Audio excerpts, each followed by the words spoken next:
Okay, I guess we're going to go ahead and get going. This is part 3 of the quantum computing literacy workshop. This is going to be the hands-on portion with Qiskit, which is the software development kit put out by IBM. Find it at qiskit.org. I won't spend a whole lot of time here, but basically we're just going to take a look. This is what is considered the textbook for Qiskit.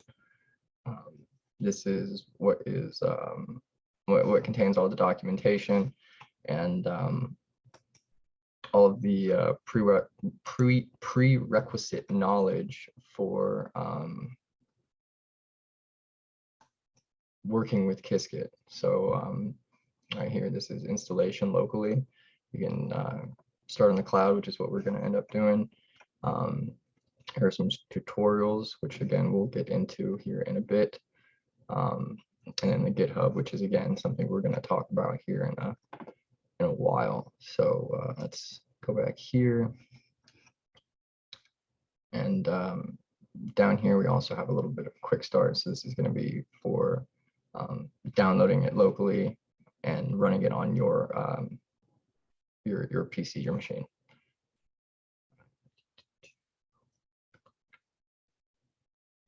Okay, so what was I looking for one more time?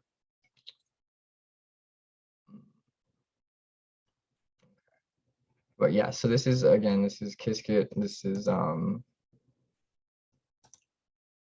to be the lexicon of knowledge for the quantum computing that we will be doing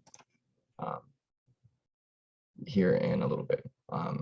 Okay, so also underneath the learning resources, they have either beginner and advanced, the textbook, which is what we were really looking for.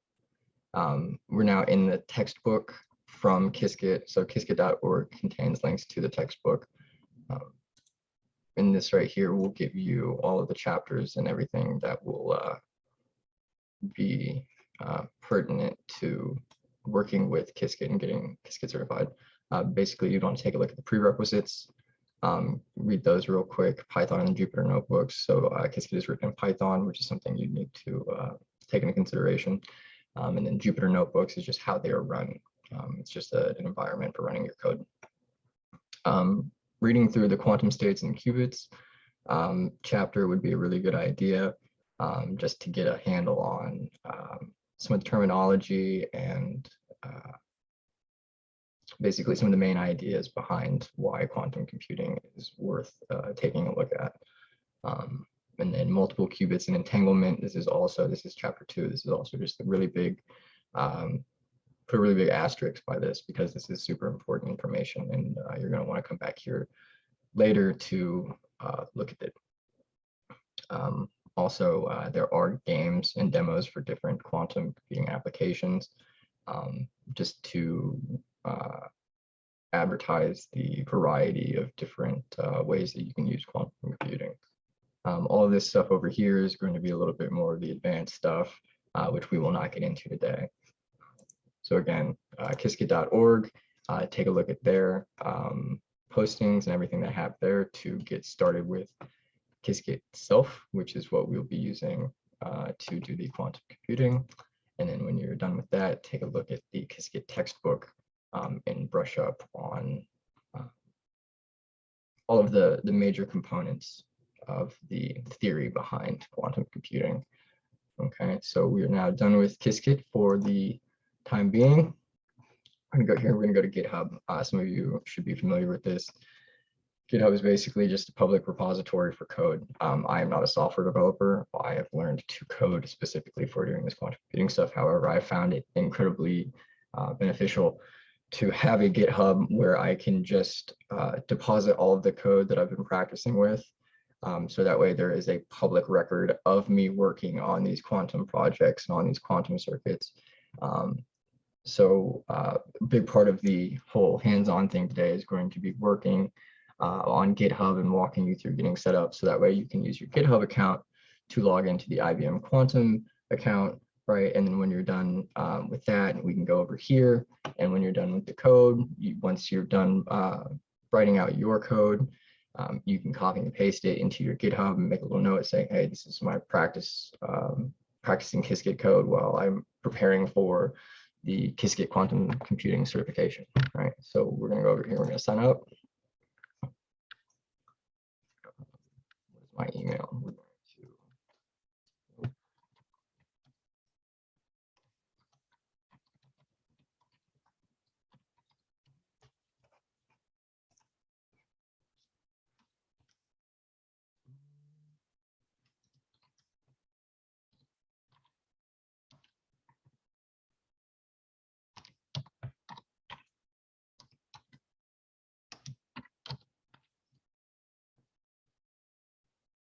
number and a lowercase letter.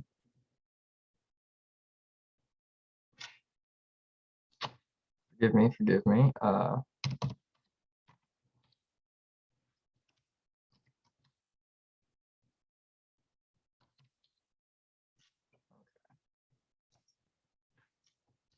Password in one more time. Oh gosh, well, I will go back and edit that out so that way we can not see that. Oh God, username.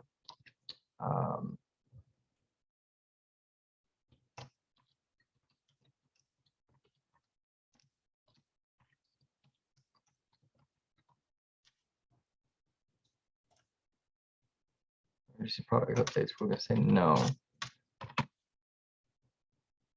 Or if I were human, we're gonna start the puzzle. I will go ahead and edit all of this out so that way we don't have to worry about any of this stuff in particular. I'm gonna save that and we're gonna go over here to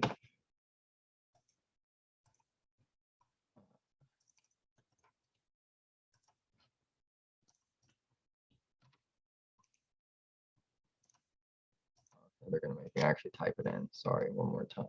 That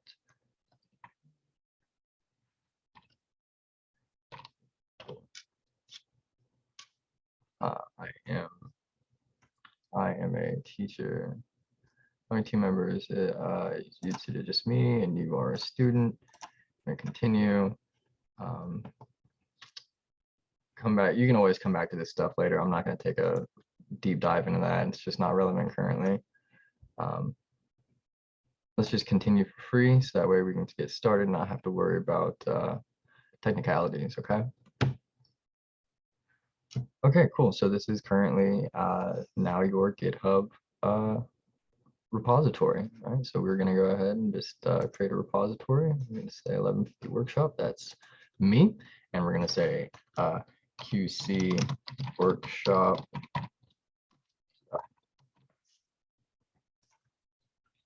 Create a repository.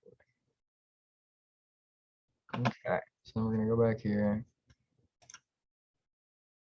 Go back here. Go here. So now we're here. Quick setup.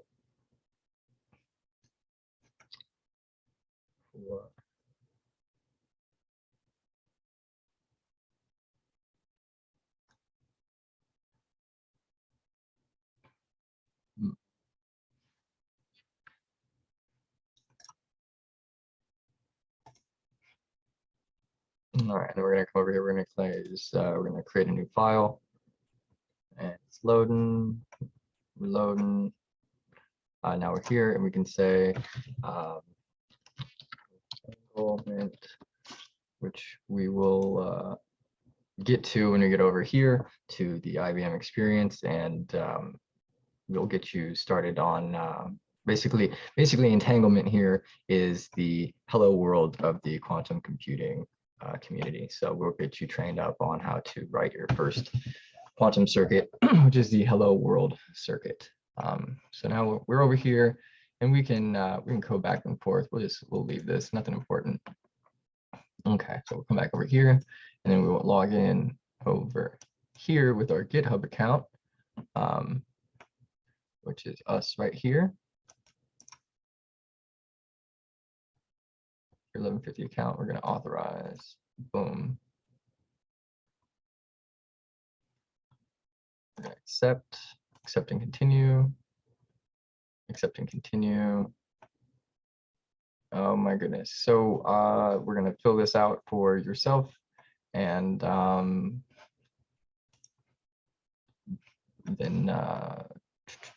we can get started. So give me a moment, I'll come back. I'm gonna pause the recording. Okay, and I'm back. So we just basically fill this out however you so choose, and we'll click continue, and boom, now we are here. So basically we're gonna go up here, right here. This is how you navigate the IBM Quantum Experience. This right here, this is gonna be your API token, which we will get to later. Just know that this is the way that IBM can recognize that it is you. Oh goodness, it still recognizes that it's me. I'll have to adjust that. Anyways, so this is your API token, which will allow you to, you can write this into a quantum circuit that you are building in order to run it on an actual quantum computer that IBM hosts, right? So basically, until you create this relationship in the code, you're just going to be running a simulation of a quantum computer running the circuit, which classical computers are really good at this and super efficient at it. However, this is just the way to run the actual quantum computers. We're not going to go ahead and talk about this today, simply because having everybody run experiments at the same time would bog down all the machinery, and the people who are actually using it at IBM would not be able to use it for the like large scale experiments that they're currently working on. So this will be talked about at some point in the future, just not today. We're going to go ahead and go over here. We're going to go down here. We're going to go to lab. And once it gets booted up, you will get started on the quantum computing stuff, right? So we are here with lab files. Let's just go ahead and go to tutorials, because you can actually access the textbook. Just go down here, content, and you can pull it all up. And then you'd even be able to run the lines of code that are in the textbook in a Jupyter environment over here. But we're going to go back to lab files. We're going to click on tutorials, to Qiskit, and we're going to go down and start here. Oops. And get rid of the launcher. It's not really important. Qiskit, elements in building a quantum future. The Qiskit tutorials, which is what we're going to end up doing. Basically, this is the list of the tutorials that they have for our browsing pleasure, except today we are going to explicitly talk about just quantum circuits, the quantum circuit tutorial, which is right over here. So I just wanted to give you the heads up that this is the list of things that they have tutorials for here. Excuse me. However, the circuits is really the only one we'll be needing to bother with today. So we're going to go into Qiskit, we're going to go into circuits, and we're going to open up circuits basics. And here we will run through this page, and it will fill you in on the very bare bones that it will take to get running on Qiskit. Okay, so this will tell you how to build your circuit and then run, right? So this is basically the workflow. You'll build your circuit, you'll do your imports, your circuit, and then you'll visualize it, which is a way to double check and verify that the circuit has been built and put together the way that you want it to. And then you'll simulate it, which is what I had mentioned. You're not going to be running it on an actual quantum computer today, but at some point that will be a thing. So you'll do your imports, another import, right? So the state vector is just a way of reading data. So don't get too hung up on this right now, because you'll get to it at some point. And we're going to run through this page, okay? And then when you're done with that, we're going to go over here on getting started with Qiskit. Okay, so this is basically a little bit more of a in-depth chit chat about what you just talked about in the circuit basics over here. It's going to just kind of reinforce what was talked about, and will help you solidify the basics of how and why, not really the why yet, but how you'll be doing things, just as like a way of repeating it, more repetition for the idea, right? So once you get done with this page, okay, so just again, this is just, so you just read through the line by line and you'll get to the boxes. And in order to run the boxes, this is just a characteristic of Jupyter Notebooks, right? So we will enter the first box in the in this tutorial, right? And in order for the rest of the code to run, we need to actually do the import. So we're going to go over here. We're going to click Shift and then hit Enter while you're holding it. Okay. As you saw, we did a little asterisk, a little star, and now it's got the 1. And so now all of our imports have been done. So we can come down here and we can run this one. Again, Shift Enter. Boom, boom, boom. Shift Enter. And we get this little readout right here, right? Saying that it's been donezo. And right here, we will draw it. Don't worry about the MPL. This is just a method for doing this. It's just and as you can see, it's running. It's running. Circ is up here. Look in front cache. This may take a moment. Okay, you'll have to forgive me. I'm sorry. This typically does it on demand. But you did see the picture before me submitting the circuit. Okay, cool. Here we go. So just again, it spit out the circuit that we built up yonder, and so that's how these Jupyter Notebooks are run. So once we get done with the circuit basics, the getting started with Qiskit, we're going to come down here and we're going to go plotting data, because plotting data is one of the most important parts of the whole thing. The data that we get from the quantum calculations is really what we're after. So being able to visualize it and interpret the data for whatever function or research or application it is that you're doing, that's kind of the whole point, right? So again, we were going to run through this, do our imports, build our circuit, and then this is building our backend, which is basically the simulator that we will be using. And when we get that, we'll pull our results, and then we can graph our results in a histogram. Again, we can change variables about the histogram and how it's output. And this will basically take us to the end of the workshop today. But there is more, way more out there. So if you do feel so inclined, after you get done with these 3 and you have the time, take a look at the summary of the quantum operators. This is going to be a little bit more mathy, but this is going to explain to you all of the different ways that we can manipulate the qubits, which is really the bread and butter of the whole quantum computing thing, right? So again, it is going to be a little bit more math intensive, but do not let it scare you or frighten you. It's just foreign language, that's all it is. So with that being said, I will be floating around in between all of the breakout rooms. If you have any questions, feel free to have them ready for me if I pop in, and or when I pop in, because I'm going to try to make sure all the breakout rooms you know, all of this is basically, you know, this is building on all of the stuff that we did on part 2 when we were playing the Minecraft game, right? Minetest. This is the technical application of the theory that we learned when we were playing the game in part 2 of the workshop today, right?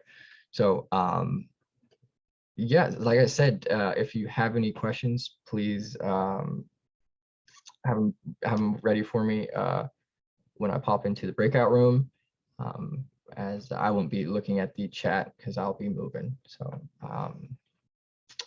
yeah, guys, good luck, have fun, and I will be coming by to ask questions here in a bit. Have fun.